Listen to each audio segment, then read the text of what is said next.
नमस्कार साथियों, आपका अपना चैनल नॉलेज विद सीएम में आपका एक बार फिर स्वागत है। साथियों, आज के वीडियो में हम आपको स्थानांतरण से संबंधित ऑनलाइन प्रक्रिया के बारे में बताने जा रहे हैं, तो वीडियो को अंत तक जरूर देखें। शिक्षकों की स्थानांतरण की प्रक्रिया को सरल बनाने के लिए स्कूल शिक्षा विभाग के प्रमुख सचिव डॉक्टर आलोक शुक्ला जी के द्वारा एक वेबसाइट तैयार किया गया है। उस वेबसाइट में आप आसानी से अपने स्थानांतरण का ऑनलाइन आवेदन कर सकते हैं और उस वेबसाइट के माध्यम से ही आपको स्थानांतरण का आदेश प्राप्त होगा और जो भी आपकी कार्य मुक्ति और आपकी ज्वाइनिंग है वह सब भी आपकी ऑनलाइन होगी। तो चलिए आपको बताते हैं कि किस प्रकार से आप ऑनलाइन स्थानांतरण के लिए आवेदन कर सकते हैं, जिससे कि आपका समय की बचत हो और आपको बार बार ऑफिस कार्यालय का चक्कर लगाना ना पड़े। तो सबसे पहले आपको क्या करना है, यदि आप मोबाइल से आवेदन करेंगे तो आपको मोबाइल पर कोई सा भी ब्राउजर ओपन कर लेनी है। ओपन करने के बाद वहां पे आपको सर्च बार में आपको टाइप करनी है, इस प्रकार से लिखना है आपको शिक्षा.cg.nic.in और लिखने के बाद फिर आपको सर्च करनी है। जैसे ही आप सर्च करेंगे तो आपके सामने इस तरह से इंटरफेस दिखाई पड़ेगी, इस तरह से आपको स्क्रीन दिखाई पड़ेगी। तो जैसे ही आपके सामने इस तरह से स्क्रीन दिखाई पड़ेगी, देखिए यहाँ पर प्रोजेक्ट लिंक के नीचे में देखिए आपको एक लिंक दिखाई पड़ रहा है। जैसे ही आप स्क्रॉल करेंगे तो आपको दिखाई पड़ेगा होम पेज पर, देखिए प्रोजेक्ट लिंक के जस्ट नीचे में आपको दिखाई पड़ रहा है शिक्षक स्थानांतरण न्यू। तो आपको इसी के ऊपर क्लिक कर देनी है। जैसे ही आप शिक्षक स्थानांतरण न्यू के ऊपर क्लिक करते हैं तो आपके सामने एक नया विंडो ओपन हो जाएगा, एक पॉपअप नया विंडो ओपन हो जाएगा, जिसमें देखिए आपको दिखाई पड़ रहा है शिक्षा.cg.nic.in/टीचर स्टेबलाइज्ड। तो इस प्रकार से आपके सामने एक नया विंडो ओपन हो जाएगा और इस तरह से आपके सामने कुछ इंटरफेस दिखाई पड़ेगा। देखिए इस तरह से आपके सामने स्क्रीन दिखाई पड़ रही है। यहाँ पर देखिए आपको दिखाई पड़ रहा है लॉगिन। यदि आप शिक्षक है और आपके पास लॉगिन आईडी या पासवर्ड नहीं है तो डीडीओ से संपर्क करें। तो साथियों यहाँ पे मैं आपको बताना चाहूंगा कि यहाँ पे आपका जो यूजर आईडी और जो पासवर्ड है, यहाँ पे आपको वही यूजर आईडी और पासवर्ड आपको डालनी है जिसका उपयोग आप सीजी स्कूल पोर्टल में करते हैं। यानी कि आप जब भी सीजी स्कूल पोर्टल में विजिट करते हैं तो वहां पर जो अपना आप आईडी और पासवर्ड एंटर करते हैं उसी आईडी और पासवर्ड को एंटर करके आप लॉगिन कर सकते हैं। जो मोबाइल नंबर होगा आपका सीजी स्कूल पोर्टल में वही आपका लॉगिन आईडी होगा और जिस पासवर्ड से आप लॉगिन करते हैं वही आपका पासवर्ड हो जाएगा। तो सीधी सी बात है कि सीजी स्कूल का ही आईडी और पासवर्ड यहाँ पे काम करेगा। तो चलिए हम यहाँ पे अपना आईडी और पासवर्ड एंटर कर लेते हैं जल्दी से। इस तरह से देखिए मैंने अपना आईडी एंटर कर लिया और यहाँ पर देखिए मैं अपना पासवर्ड भी एंटर कर लिया। उसके बाद देखिए यहाँ पे लॉगिन पर हमको क्लिक कर देनी है। उससे पहले यदि आप अपना पासवर्ड भूल गए हैं तो यहाँ पे एक ऑप्शन दिया गया है फॉरगेट पासवर्ड का, इस पे क्लिक करके आप अपना पासवर्ड क्रिएट कर सकते हैं, नया पासवर्ड आप जनरेट कर सकते हैं। तो जैसे ही आप आईडी और पासवर्ड डाल करके लॉगिन करेंगे तो आपके सामने इस तरह से स्क्रीन दिखाई पड़ जाती है। आप अपने डैशबोर्ड पर लॉगिन हो जाते हैं और इस तरह से आपके सामने स्क्रीन दिखाई पड़ेगी। यहाँ पर आपका टॉप में आपको राइट साइड में आपका नाम दिखाई पड़ेगा, यहाँ पे आपका प्रतिस्थापना तिथि आपको दिखाई पड़ेगी, यहाँ पे आपका नाम, संवर्ग का नाम, वर्तमान पद, वर्तमान पदस्थ संस्था का डाइस कोड, विद्यालय का नाम, विकास खंड का नाम और आपकी वर्किंग स्थिति आपको दिखाई पड़ेगी। उसके बाद देखिए आपका लेफ्ट साइड में आपको दिखाई पड़ेगा मेनू बार। तो यहाँ पे देखिए दिखाई पड़ रहा है होम, उसके नीचे में आपको दिखाई पड़ रहा है अपना प्रोफाइल देखिए, फिर दिया है स्थानांतरण का आवेदन करें और दिया है स्थानांतरण आवेदन की स्थिति और फिर टैब दिया है रिपोर्ट और उसके नीचे में दिया है पासवर्ड बदले। तो यहाँ पर भी आप अपना पासवर्ड बदल सकते हैं। तो सबसे पहले चलिए एक एक टैब पर बारी बारी से बात करते हैं। तो पहला हमारा टैब दिया है अपना प्रोफाइल देखिए। तो जैसे ही आप इसके ऊपर क्लिक करते हैं तो आपके सामने इस तरह से स्क्रीन ओपन हो जाती है। यहाँ पर आपका शिक्षा प्रोफाइल आपको दिखाई पड़ेगा, इस तरह से आपकी फोटो दिखाई पड़ेगी। यहाँ पे लिखा होगा यदि किसी भी प्रकार की गलती या कुछ त्रुटि है तो आपको अपने डीडीओ से संपर्क करके उसको आपको अपडेट करा लेनी है। तो यहाँ पे आपको शिक्षक का कोड दिखाई पड़ेगा, शिक्षक का नाम हिंदी में, अंग्रेजी में, ईमेल आईडी दिखाई पड़ेगा। यदि आपने पति या पत्नी का नाम दिया हुआ है तो वहाँ पर आपको दिखाई पड़ेगा माता का नाम, फिर आपका लिंग दिखाई पड़ेगा, जन्म तिथि, जाति, संवर्ग का प्रकार आपको दिखाई पड़ेगा, नियुक्ति का जो आपका पद है वह आपका दिखाएगा, नियुक्ति का आपका प्रकार क्या है वह आपका दिखाएगा, प्रथम नियुक्ति की तिथि आपको दिखाई पड़ेगी, वर्तमान स्कूल में आपकी जो प्रतिस्थापना की तिथि वह आपको दिखाई पड़ेगी।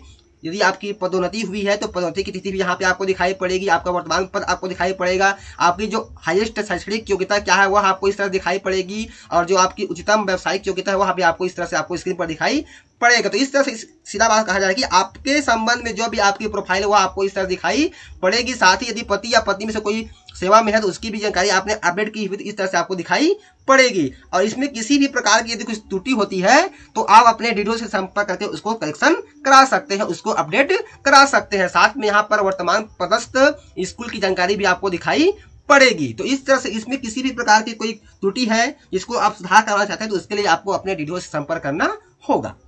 उसके बाद चलिए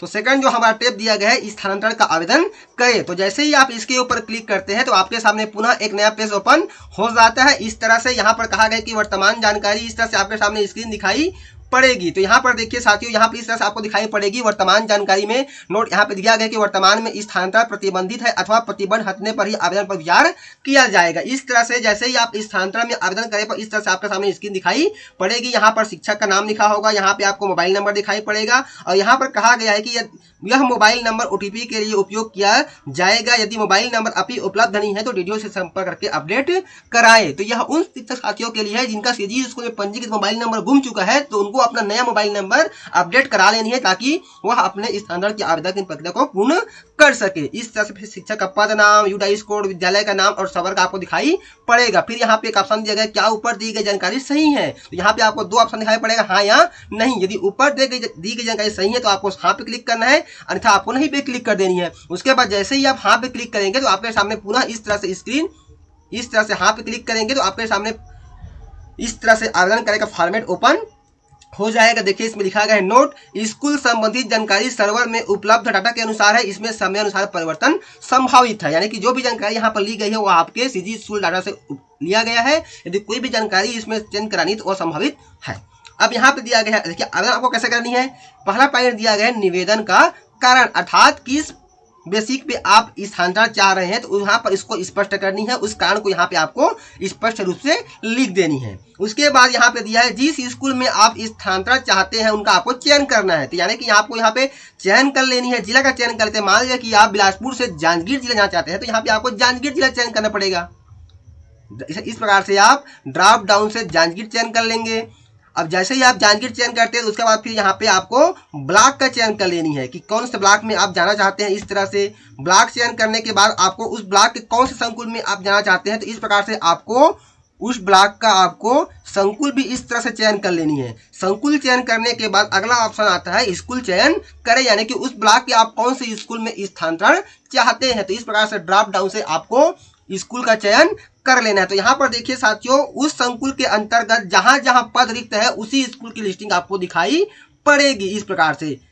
तो इस प्रकार से आपको विद्यालय चयन कर लेनी है। विद्यालय चयन करने के बाद यहाँ पे आपको दो ऑप्शन दिखाई पड़ता है, ड्राफ्ट सबमिट करें या फिर फाइनल सबमिट करें। यदि आप चाहते हैं कि बाद में यदि आप उसमें कुछ और करेक्शन करना चाहते हैं तो यहाँ पे आप ड्राफ्ट सबमिट करें पे क्लिक करके इसको आप ड्राफ्ट सेव रख सकते हैं। और यदि आप चाहते हैं कि आपने जो भी जानकारी यहाँ पर भरी है बिल्कुल सही है तो फिर सीधा आपको फाइनल सबमिट करे पे क्लिक कर देनी है। और जैसे ही आप फाइनल सबमिट करे पे क्लिक करेंगे तो आपकी जो आवेदन है सीधा सर्वर के माध्यम से राज्य कार्यालय को पहुंच जाएगी। फिर नियमानुसार जो भी कार्रवाई करना है राज्य स्तर पर होगी। उसके बाद फिर आपका जो ट्रांसफर का आर्डर है आपको यहाँ पर प्राप्त हो जाएगा।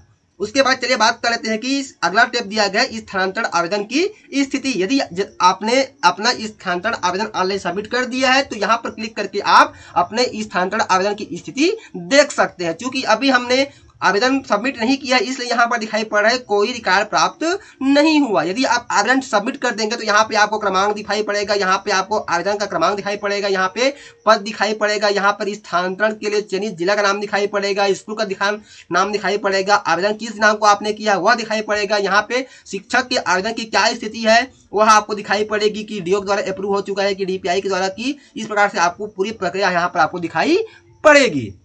उसके बाद चलिए बात करते हैं अगला टेप हमको दिया गया है रिपोर्ट। जैसे ही आप रिपोर्ट पे क्लिक करते हैं तो आपके सामने इस तरह से अगला टेप दिखाई पड़ता है स्कूल में रिक्त पद। इस पे क्लिक करके आप देख सकते हैं कि स्कूल में कुल कितने पद रिक्त है। जैसे कि हम एग्जांपल के लिए यहाँ पर देखते हैं स्कूल का प्रकार, तो यहाँ पे हमने कर दिया सभी स्कूल। यहाँ से हम चलिए जिला का चयन कर लेते हैं। एग्जाम्पल के लिए चलिए हमने एक बिलासपुर जिला चयन कर लिया इस प्रकार से। और उसके बाद देखिए यहाँ पे विकास खंड दिखाई पड़ रहा है, चलिए हम इसको यहाँ से विकास खंड चयन करते हैं। यहाँ मस्तूरी हमने चयन कर लिया।